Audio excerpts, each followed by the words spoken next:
நடை திறக்கப்பட்ட இரண்டாம் நாளிலேயே சபரிமலை கோவில் பக்தர்கள் கூட்டத்தால் நிரம்பி வழிகிறது. இந்த ஆண்டு மண்டல மகரவிளக்கு பூஜைக்காக கடந்த 16ஆம் தேதி மாலை சபரிமலை கோவிலில் நடை திறக்கப்பட்டது. அன்று மாலை 5 மணியிலிருந்து இரவு 11 மணி வரை 53,278 பேர் தரிசனம் மேற்கொண்டனர். 17ஆம் தேதி 98,915 பேர் தரிசனம் செய்துள்ளனர். தினமும் 90,000 பக்தர்களை தரிசனத்திற்கு அனுமதிக்க முடிவு செய்திருந்த நிலையில் அதைவிட அதிகமானோர் தரிசித்து வருகின்றனர். பக்தர்கள் வருகை அதிகரித்துள்ளதை அடுத்து 1 மணி நேரத்திற்கு 5,000 பக்தர்களை 18ஆம் படி ஏறி தரிசனம் முடித்து திரும்பும் வகையில் ஏற்பாடுகள் செய்யப்பட்டுள்ளன. சன்னிதானத்தில் தரிசனம் முடிந்து திரும்புவோரின் எண்ணிக்கைக்கு ஏற்ப பம்பையிலிருந்து சபரிமலைக்கு மலை ஏற பக்தர்களுக்கு அனுமதி அளிக்கப்படுகிறது. கடந்து வந்தோம் ஐயப்பா, உன்னை காண நாங்கள் ஓடி வந்தோம் ஐயப்பா, மாய வீடுதனை மறந்து வந்தோம் ஐயப்பா, சபரி வீடுதனை தேடி வந்தோம் ஐயப்பா. நெய்யபிஷேகம் பாலபிஷேகம் தேனபிஷேகம் சாமிக்கே, சந்தனம் பன்னீர் அபிஷேகம் எங்கள் ஐயப்ப சுவாமிக்கே. எஸ்ஐஆர் பணிகளுக்கு எதிராக டெல்லியில் மாபெரும் பேரணி நடத்த காங்கிரஸ் கட்சி கூட்டத்தில் முடிவு செய்யப்பட்டுள்ளது. நாடு முழுவதும் 12 மாநிலங்களில் வாக்காளர் பட்டியல் சிறப்பு தீவிர திருத்தப் பணிகளை தலைமை தேர்தல் ஆணையம் மேற்கொண்டு வருகிறது. இந்நிலையில் எஸ்ஐஆர் பணிகள் நடைபெறும் மாநில காங்கிரஸ் கமிட்டி தலைவர்களோடு தேசிய தலைமை ஆலோசனை நடத்தியது. டெல்லியில் ராகுல் காந்தி, மல்லிகார்ஜுன் கார்கே தலைமையில் நடந்த கூட்டத்தில் எஸ்ஐஆர் பணிகளுக்கு எதிராக மாபெரும் பேரணியை மேற்கொள்ள முடிவு செய்யப்பட்டுள்ளது. டெல்லியில் உள்ள ராம்லீலா மைதானத்தில் டிசம்பர் முதல் வாரத்தில் பேரணி நடைபெறும் என்று தெரிவிக்கப்பட்டுள்ளது. சென்னை வேளச்சேரியில் நடந்த வாக்குச்சாவடி முகவர்களுக்கான கலந்தாய்வு கூட்டத்தில் அதிமுக திமுக பூத் ஏஜென்ட்டுகளிடையே கடும் வாக்குவாதம் ஏற்பட்டது. சேவா நகரில் நடந்த கூட்டத்தில் எஸ்ஐஆர் பணிகளில் திமுகவினர் முறைகேட்டில் ஈடுபடுவதாக கூறி அதிமுகவினர் சரமாரி கேள்வி எழுப்பினர். அதோடு திமுகவினர் மீதும் அதிமுக பூத் ஏஜென்ட்டுகள் பல்வேறு குற்றச்சாட்டுகளை முன்வைத்ததால் இருதரப்பினரிடையே வாக்குவாதம் ஏற்பட்டு சலசலப்பு நிலவியது.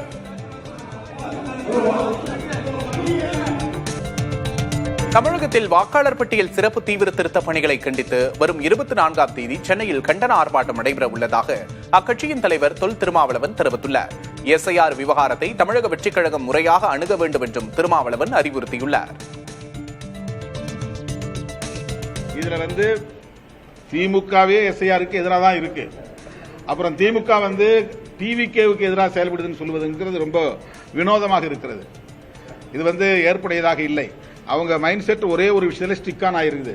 வெறும் திமுக வெறுப்பு, திமுக எதிர்ப்பு என்கிற நிலையில இருக்கிறதுனால இந்த மாதிரியான குற்றச்சாட்டை அவங்க வைக்கிறாங்க.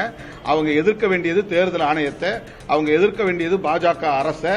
ஆனால் நடிகர் நம்முடைய தவிக தலைவர் விஜய் அவர்களுடைய அந்த வீடியோவில் ஒரே ஒரு வார்த்தை கூட பாஜகவை பற்றியோ தேர்தல் ஆணையத்தை பற்றியோ அவர் பேசவே இல்லை.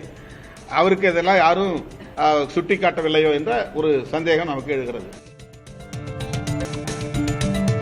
தற்குறி கூட்டம் என்கிறீர்கள், தற்குறியாக வளர்த்தது யார் என்று நாம் தமிழர் கட்சியின் தலைமை ஒருங்கிணைப்பாளர் சீமான் கேள்வி எழுப்பியிருக்கிறார். இறை வழிபாட்டை விமர்சித்த இயக்கங்கள் திரை வழிபாட்டை போற்றியதால் தற்போது அனுபவிப்பதாகவும் சீமான் விமர்சித்துள்ளார். தற்குறி கூட்டம்னு சொல்றீங்களே, எங்களை தற்குறியா வளர்த்தது யாருன்னு கேட்கிறான். இறை வழிபாட்டை விமர்சித்த அந்த இயக்கங்கள் திரை வழிபாட்டை போற்ற வச்சிருச்சு. கடவுள் வழிபாட்டை விட கதாநாயக வழிபாடு புனிதமானதுன்னு கட்டமைச்சிருச்சு.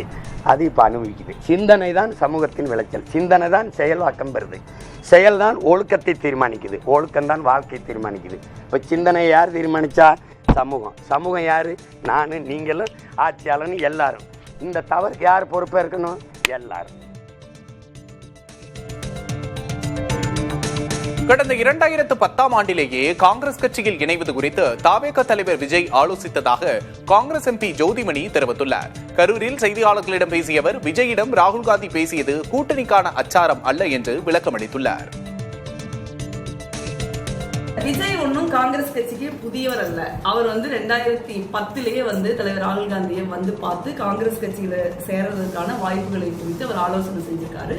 அது அது பல்வேறு காரணங்களால அப்ப நடக்கல. அதனால அவர் ஒண்ணு எங்களுக்கு தெரியாதவர் அல்ல, தெரிஞ்சவர் தான். அப்புறம் அதே மாதிரி ஒரு துரதிருஷ்டவசமான சம்பவம் நம்ம ஊர்ல ஒரு மிகப்பெரிய துயரம் சம்பவம் நடக்கிறப்ப தலைவர்கள் பேசுறது தான் வழக்கம் தான். அதுவே ஒரு தேர்தல் கூட்டணிக்கான அச்சாரம் நம்ம சொல்லிட முடியாது. நாங்க திமுக கூட்டணியில இருக்கோம். ரொம்ப காலமா இந்த கூட்டணி இருக்கு. வரும் சட்டமன்ற தேர்தலில் விசிகாவுக்கு ஆட்சி அதிகாரத்தில் பங்கு கிடைக்க வாய்ப்பில்லை என்று விசிக பொதுச் செயலாளர் ரவிக்குமார் எம்பி கூறியுள்ளார். விசிகாவுக்கு இரட்டை இலக்கத்தில் தொகுதிகளை திமுக வழங்கும் என நம்புவதாகவும் ரவிக்குமார் தெரிவித்துள்ளார். விழுப்புரம் மாவட்ட மைய நூலகத்தில் கட்டிடத்தை திறந்து வைத்த அவர் பின்னர் செய்தியாளர்களிடம் பேசினார். அப்போது தமிழகத்தில் மதுவிலக்கை கொண்டுவர திமுகவை வலியுறுத்துவோம் என்றார். 2026ஆம் ஆண்டில் அதற்கான வாய்ப்பில்லை. திராவிட முன்னேற்றக் கழகம் தனிப்பெரும்பான்மையோடு இங்கே வெற்றி பெற்று ஆட்சியை அமைக்கும். இரட்டை இலக்கத்திலே நிச்சயமாக விடுதலை சிறுத்தைகளுக்கு இடங்களை திராவிட முன்னேற்றக் கழகம் வழங்கும் என்று நாங்கள் நம்புகிறோம்.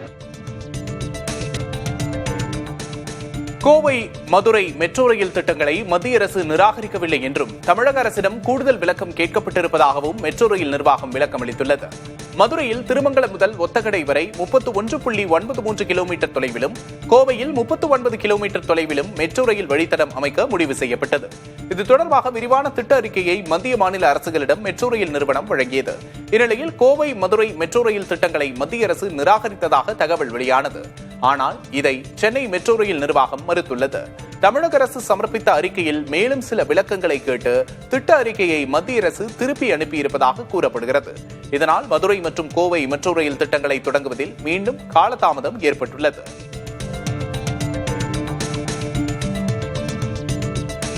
திருவண்ணாமலை கார்த்திகை தீப திருவிழாவின் போது பக்தர்கள் மலையேற அனுமதி வழங்கப்படுவது குறித்து விரைவில் தெரிவிக்கப்படும் என்று அமைச்சர் ஏவ வேலு தெரிவித்துள்ளார். டிசம்பர் 3ஆம் தேதி கார்த்திகை தீப திருவிழா நடைபெறவுள்ள நிலையில் அதுகுறித்து மாவட்ட ஆட்சியர் அலுவலகத்தில் ஆய்வுக் கூட்டம் நடைபெற்றது. இதில் அமைச்சர்கள் சேகர்பாபு, ஏவ வேலு உட்பட அதிகாரிகள் கலந்து கொண்டனர். அதன் பின்னர் செய்தியாளர்களை சந்தித்த அமைச்சர்கள் இந்த ஆண்டு சுமார் 35 லட்சம் பக்தர்கள் வருகை தருவார்கள் என்றும் சிறப்பு பேருந்துகள், பார்க்கிங் வசதி உட்பட அனைத்து முன்னேற்பாடுகளும் சிறப்பாக செய்யப்பட்டிருப்பதாகவும் தெரிவித்தனர். திருச்சானூர் பத்மாவதி தாயார் கார்த்திகை பிரம்மோற்சவத்தில் பெரியசேஷ வாகனத்தில் தாயார் வீதி உலா வந்தபோது ஏராளமான பக்தர்கள் தரிசனம் செய்தனர். பிரம்மோற்சவ விழாவின் 2ஆம் நாளான இன்று காலை பத்மாவதி தாயார் பெரியசேஷ வாகன வீதி உலா வந்து பக்தர்களுக்கு அருள்பாலித்தார். அப்போது 4 மாட வீதிகளில் இருந்த பக்தர்கள் கோவிந்தா கோவிந்தா என்ற கோஷத்தோடு வழிபட்டனர். பிரம்மோற்சவத்தை முன்னிட்டு பல்வேறு மாநிலங்களைச் சேர்ந்த கலை நிகழ்ச்சிகள் நடைபெற்றன. சபரிமலையில் தரிசனம் செய்ய வந்திருந்த பெண் ஒருவர் உயிரிழந்தார். அப்பாச்சிமேடு பகுதியில் வந்து கொண்டிருந்த போது மயங்கி விழுந்து சதி என்ற 60 வயது பெண் உயிரிழந்தார். இவர் கோழிக்கோடு பகுதியைச் சேர்ந்தவர் என்பது தெரியவந்துள்ளது. இதற்கிடையே சபரிமலையில் லட்சக்கணக்கான பக்தர்கள் வந்து கொண்டிருப்பதால் கடுமையான கூட்ட நெரிசல் நிலவி வருகிறது. குடிநீர் உள்ளிட்ட அடிப்படை வசதிகள் கிடைக்கவில்லை என பக்தர்கள் குற்றம் சாட்டுகின்றனர். கூட்டத்தை கட்டுப்படுத்த முடியாமல் காவல்துறை திணறும் நிலை உள்ளது. தரிசனத்துக்கு சுமார் 6 மணி நேரம் காத்திருக்க வேண்டிய நிலை உள்ளது. கேரளாவுக்கு செல்லும் ஐயப்ப பக்தர்கள் அமீபா நோய் தொற்று குறித்து எச்சரிக்கையோடு இருக்க வேண்டும் என்று மருத்துவத்துறை அமைச்சர் மா சுப்பிரமணியன் கேட்டுக் கொண்டிருக்கிறார். சென்னை பொது சுகாதாரம் மற்றும் நோய் தடுப்பு மருந்துத்துறை இயக்ககத்தில் நடைபெற்ற நிகழ்வுக்கு பின்பு செய்தியாளர்களிடம் பேசிய அவர், கேரளாவில் பரவி வரும் மூளையை தின்னும் அமீபா நோய் குறித்து தமிழகத்தில் 2 மாதத்துக்கு முன்பே விழிப்புணர்வு ஏற்படுத்தப்பட்டிருப்பதாக கூறினார்.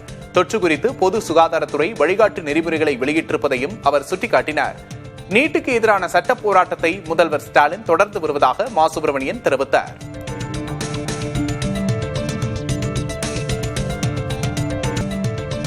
பழைய ஓய்வூதிய திட்டத்தை உடனடியாக அமல்படுத்த வலியுறுத்தி சென்னை எழிலகத்தில் ஜாக்டோ ஜியோ அமைப்பினர் ஆர்ப்பாட்டத்தில் ஈடுபட்டனர். சத்துணவு, அங்கன்வாடி, எம்ஆர்பி, செவிலியர்கள், நூலகர்கள் உட்பட பல பிரிவுகளின் சிறப்பு ஊதியமும் மதிப்பூதியமும் வழங்கப்படவில்லை என்று கூறி போராட்டத்தில் முழக்கங்கள் எழுப்பப்பட்டன. செய்தியாளர்களிடம் பேசிய ஜாக்டோ ஜியோ மாநில ஒருங்கிணைப்பாளர் பாஸ்கரன், அரசு ஊழியர்களிடமிருந்து பிடித்தம் செய்யப்பட்ட 84,000 கோடி ரூபாய் பணத்தை 42,000 கோடி ஊழியர்களின் வருங்கால வைப்பு நிதியில் வரவு வைக்க வேண்டும் என்றார்.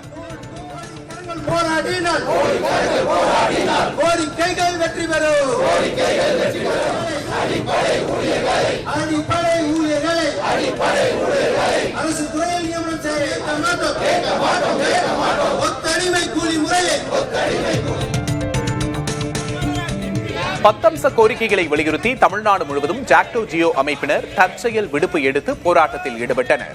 நாமக்கல் ஆட்சியர் அலுவலகம் முன்பாக நடைபெற்ற போராட்டத்தில் காலி பணியிடங்களை நிரப்ப வேண்டும் என கோரி முழக்கங்கள் எழுப்பப்பட்டன. பெரம்பலூரில் கொட்டும் மழையையும் பொருட்படுத்தாமல் கையில் குடைகளோடு அரசு ஊழியர்கள் போராட்டம் நடத்தினர். புதுக்கோட்டையில் திரண்ட 1000க்கும் மேற்பட்டோர் எஸ்ஐஆர் திருத்தப் பணிகளுக்கு போதிய கால அவகாசம் தர வேண்டும் என்று வலியுறுத்தினர். இதேபோல தேனி, விழுப்புரம், கன்னியாகுமரி என அனைத்து மாவட்டங்களிலும் போராட்டம் நடைபெற்றது. தமிழ்நாடு அரசு இனியும் காலம் தாழ்த்தாமல் எங்களை அழைத்து பேசி, ஜக்ராஜியுடைய மாநில ஒருங்கிணைப்பாளரை அழைத்து பேசி எங்கள் கோரிக்கைகளை நிறைவேற்ற முன்வர வேண்டும். நிறைவேற்ற தவறும் பட்சத்தில் நாங்கள் மாநில உயர்மட்ட குழு கூடி அடுத்த கட்ட போராட்டத்துக்கு நாங்கள் செல்ல நேரிடும் என்பதை தமிழக அரசுக்கு இந்த நேரத்திலே தெரிவிக்க கடமைப்பட்டுள்ளோம். அந்த போராட்டம் என்பது காலவரையற்ற போராட்டமாக இருக்கக்கூடும். கோவை மாவட்டத்தில் பெரும்பாலான தொகுதிகளில் திமுக வெற்றி பெறுவதை உறுதிப்படுத்த வேண்டும் என்று மண்டல பொறுப்பாளர் செந்தில் பாலாஜிக்கு முதல்வர் ஸ்டாலின் அறிவுறுத்தினார். தமிழகத்தில் அரசியல் களம் சூடுபிடிக்க தொடங்கியுள்ள நிலையில் கட்சியை வலுப்படுத்தும் பணிகளில் முதல்வரும் திமுக தலைவருமான மு.க. ஸ்டாலின் ஈடுபட்டு வருகிறார். அதன் ஒரு பகுதியாக உடன்பிறப்பே வா என்ற தலைப்பில் தொகுதி வாரியாக கட்சி நிர்வாகிகளை அவர் சந்தித்து வருகிறார். அந்த வகையில் சூலூர், கிணத்துக்கடவு, வால்பாறை ஆகிய 3 தொகுதிகளின் நிர்வாகிகளோடு தனித்தனியே முதல்வர் ஆலோசனை மேற்கொண்டார். இதில் தேர்தலின் போது கோவையில் அதிக தொகுதிகளில் வெற்றியை உறுதிப்படுத்துவது குறித்து நிர்வாகிகளுக்கு முதல்வர் ஆலோசனைகளை வழங்கியதாக கூறப்படுகிறது. இந்த சந்திப்பின் போது 3 தொகுதிகளின் மாவட்ட செயலாளர்களும் மண்டல பொறுப்பாளருமான செந்தில் பாலாஜியும் உடனிருந்தார். கடந்த சட்டமன்ற தேர்தலின் போது 3 தொகுதிகளிலும் திமுக தோல்வியை தழுவியிருந்தது குறிப்பிடத்தக்கது. திமுக ஆட்சியில் தலைநகர் சென்னை ரவுடிகளின் சாம்ராஜ்யமாக மாறியிருப்பதாக அதிமுக பொதுச் செயலாளர் எடப்பாடி கே. பழனிசாமி குற்றம் சாட்டியுள்ளார். சென்னை பாரிமுனை பகுதியில் கலெக்டர் அலுவலகம் மற்றும் நீதிமன்றம் அருகே 2 ரவுடி கும்பல்கள் கத்தியோடு மோதிக்கொண்ட சம்பவத்திற்கு அவர் கண்டனம் தெரிவித்துள்ளார். தலைநகரில் தலைவிரித்தாடும் ரவுடிகளின் அட்டகாசத்தை ஒடுக்க உரிய சட்ட நடவடிக்கை எடுக்க வேண்டும் என பழனிசாமி வலியுறுத்தியுள்ளார். சென்னையில் ஆபரண தங்கத்தின் விலை சவரனுக்கு 1120 ரூபாய் குறைந்து 91,200 ரூபாய்க்கு விற்பனையாகிறது. தங்கம் கிராமுக்கு 140 ரூபாய் குறைந்து 11,400 ரூபாயாக உள்ளது. கடந்த வாரம் வியாழனன்று சவரன் 95,200 உயர்ந்து காணப்பட்ட நிலையில் தற்போது தங்கம் விலை வெகுவாக குறைந்துள்ளது. வெள்ளியின் விலையும் சரிந்திருக்கிறது. வெள்ளி கிலோவுக்கு 3,000 ரூபாய் குறைந்து 1,70,000 கிராமுக்கு 3 ரூபாய் குறைந்து 170 ரூபாயாகவும் உள்ளது. வங்கதேசத்தில் நேற்று மரண தண்டனை விதிக்கப்பட்ட அந்நாட்டின் முன்னாள் பிரதமர் ஷேக் ஹசீனாவை வங்கதேசத்துக்கு இந்தியா திருப்பி அனுப்புமா என்ற கேள்வி எழுந்திருக்கிறது. கடந்த ஆண்டு வங்கதேசத்தில் அரசுக்கு எதிராக நடைபெற்ற போராட்டத்தில் 1000க்கும் மேற்பட்டோர் கொல்லப்பட்டனர். அதனையடுத்து அப்போதைய பிரதமர் ஷேக் ஹசீனாவின் ஆட்சி கவிழ்க்கப்பட்டு இடைக்கால அரசு அமைந்தது. இந்நிலையில் வங்கதேசத்தின் சர்வதேச குற்றங்களுக்கான தீர்ப்பாயம் போராட்டக்காரர்கள் கொல்லப்பட்ட வழக்கில் ஹசீனாவுக்கு மரண தண்டனை விதித்துள்ளது. இந்நிலையில் இந்தியாவில் தஞ்சம் புகுந்திருக்கும் ஹசீனாவை வங்கதேசத்துக்கு திருப்பி அனுப்ப வேண்டும் என்று வங்கதேசம் 2 நாடுகளுக்கு இடையிலான உடன்படிக்கையை சுட்டிக்காட்டி இந்தியாவிடம் கோரியுள்ளது. அரசியல் காரணங்களுக்காக அளிக்கப்பட்ட தண்டனை என்ற காரணத்தை சுட்டிக்காட்டி இந்தியா ஹசீனாவை அனுப்பாமலும் இருந்துவிடலாம் என்று அரசியல் நோக்கர்கள் கூறுகிறார்கள். ஈரானுக்கு வரும் இந்தியர்கள் இனி விசா எடுக்க வேண்டும் என்று ஈரான் அரசு கூறியுள்ளது. ஈரானுக்கும் இந்தியாவுக்கும் இடையில் நல்லுறவு நிலவுவதால் இந்தியர்கள் ஈரானுக்கு வருவதற்கு விசா தேவையில்லை என்று குறிப்பிட்ட நிபந்தனைகளின் கீழ் முன்பு ஈரான் அனுமதி அளித்திருந்தது. இதனை பயன்படுத்தி முகவர்கள் பலர் இந்தியாவிலிருந்து ஈரான் செல்பவர்களை ஏமாற்றுதல், ஆட்கடத்தல் செய்தல் போன்றவற்றில் ஈடுபட்டு வந்தார்கள். இதனை தடுப்பதற்காக ஈரான் அரசு இந்தியர்கள் வரும் நவம்பர் 22ஆம் தேதியிலிருந்து விசா எடுக்க வேண்டும் என்று கூறியுள்ளது.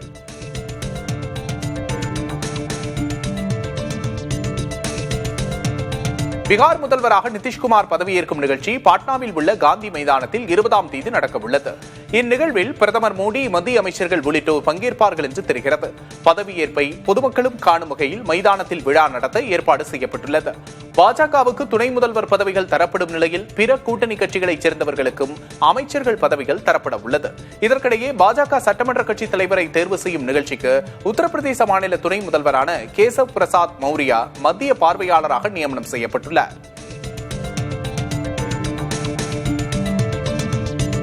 குடியரசு துணைத் தலைவர் சி.பி. ராதாகிருஷ்ணனை முன்னாள் குடியரசு துணைத் தலைவர் ஜெகதீப் தன்கர் சந்தித்து பேசினார். டெல்லியில் உள்ள குடியரசு துணைத் தலைவர் இல்லத்தில் இச்சந்திப்பு நடைபெற்றது. உடல்நிலையை காரணம் காட்டி கடந்த ஜூலை 21ஆம் தேதி ஜெகதீப் தன்கர் பதவி விலகினார். இது பெரும் சர்ச்சையை ஏற்படுத்திய நிலையில் தன்கர் வெளியே வராததோடு அவரை பற்றிய தகவல்களும் தெரியவில்லை. சி.பி. ராதாகிருஷ்ணனின் பதவியேற்பு விழாவில் மட்டும் தன்கர் பங்கேற்றார். இந்நிலையில் இருவரின் சந்திப்பு முக்கியத்துவம் பெறுகிறது.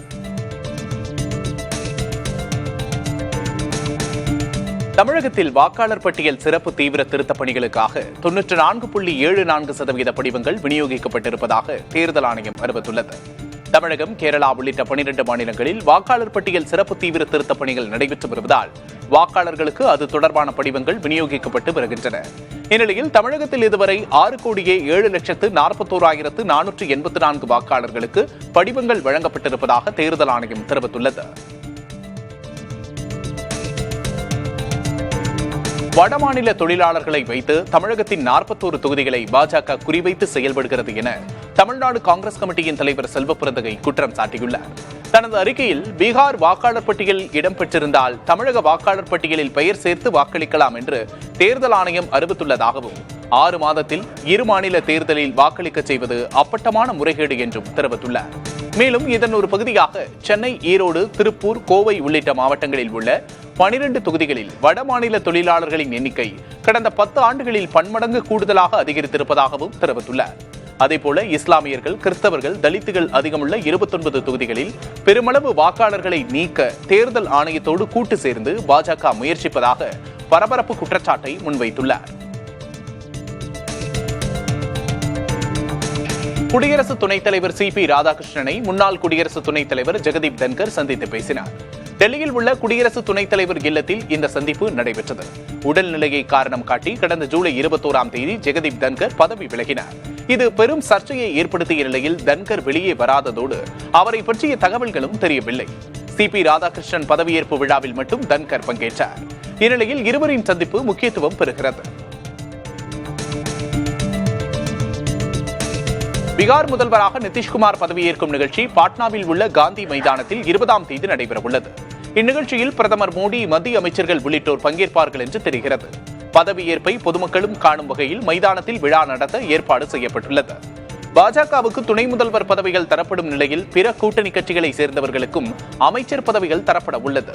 இதற்கிடையே பாஜக சட்டமன்ற கட்சித் தலைவரை தேர்வு செய்யும் நிகழ்வுக்கு உத்தரப்பிரதேச மாநில துணை முதல்வரான கேசவ் பிரசாத் மௌரியா மத்திய பார்வையாளராக நியமனம் செய்யப்பட்டுள்ளார்.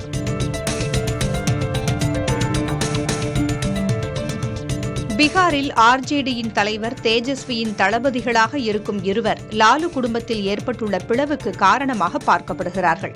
சஞ்சய் யாதவும் ரமீஸ் நெமத்தும் RJDயில் தேஜஸ்வியை அடுத்து செல்வாக்கானவர்களாக திகழ்கின்றனர்.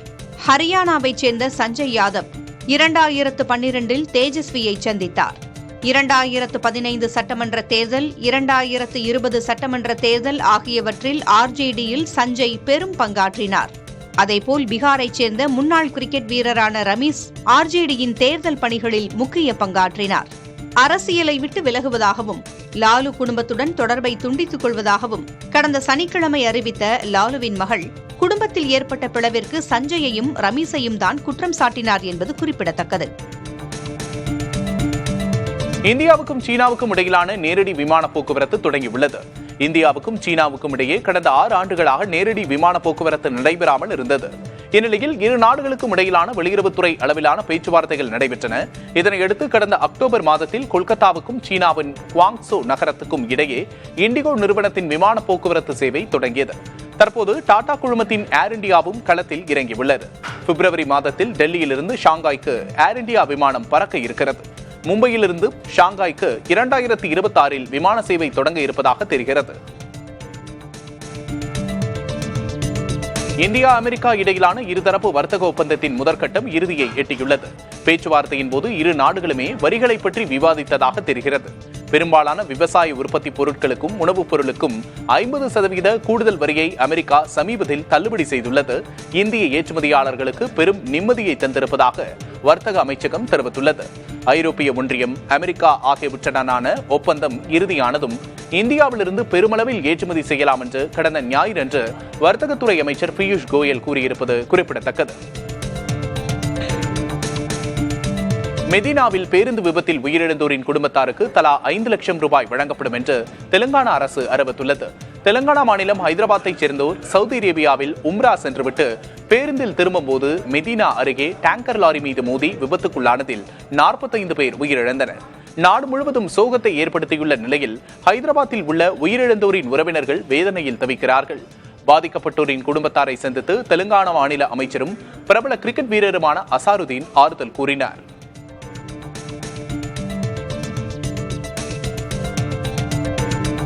ரஷ்யாவின் ஓம்சக் பகுதியில் எரிவாயு குழாய் ஒன்று பயங்கர சத்தத்தோடு இன்று வெடித்தது. இதனால் தீ விபத்து ஏற்பட்டது. சமூக ஊடகங்களில் வெளியான காணொலிகளில் சுமார் 40 மீட்டர் உயரத்திற்கு தீ பிழம்பு எரிவது தெரிந்தது. இந்த சம்பவத்தில் யாரும் காயமடையவில்லை என்று தெரிகிறது. குழாயில் எரிவாயு கசிவு ஏற்பட்டதே வெடிப்புக்கு காரணம் என்று கூறப்படுகிறது. உள்ளூர்வாசிகள் காற்றில் ஒருவித ரசாயன வாசனை வீசுவதாக கூறியுள்ளனர்.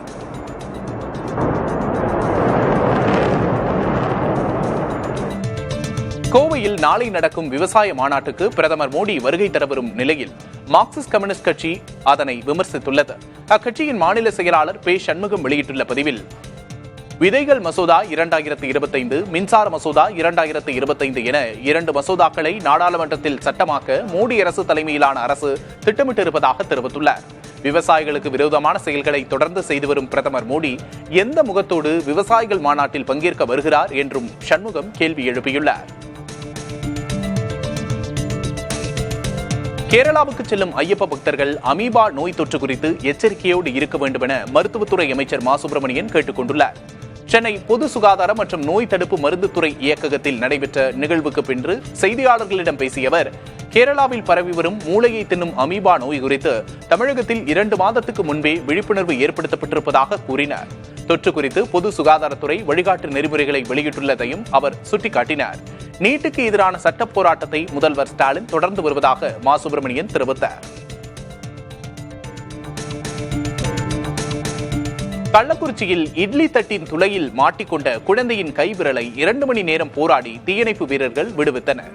கள்ளக்குறிச்சி வஉசி நகரைச் சேர்ந்த 1 வயது பெண் குழந்தை விளையாடிக் கொண்டிருந்த போது இட்லி தட்டில் உள்ள துளையில் விரல் சிக்கிக் கொண்டது. இட்லி தட்டிலிருந்து விரலை விடுவிக்க முயன்ற போது வலியால் குழந்தை அழுதது. அருகில் உள்ள தீயணைப்பு நிலையத்திற்கு குழந்தையை பெற்றோர் அழைத்துச் சென்றார்கள். தீயணைப்பு வீரர்கள் கட்டிங் மெஷினால் இட்லி தட்டை வெட்டி விரலை விடுவித்தனர்.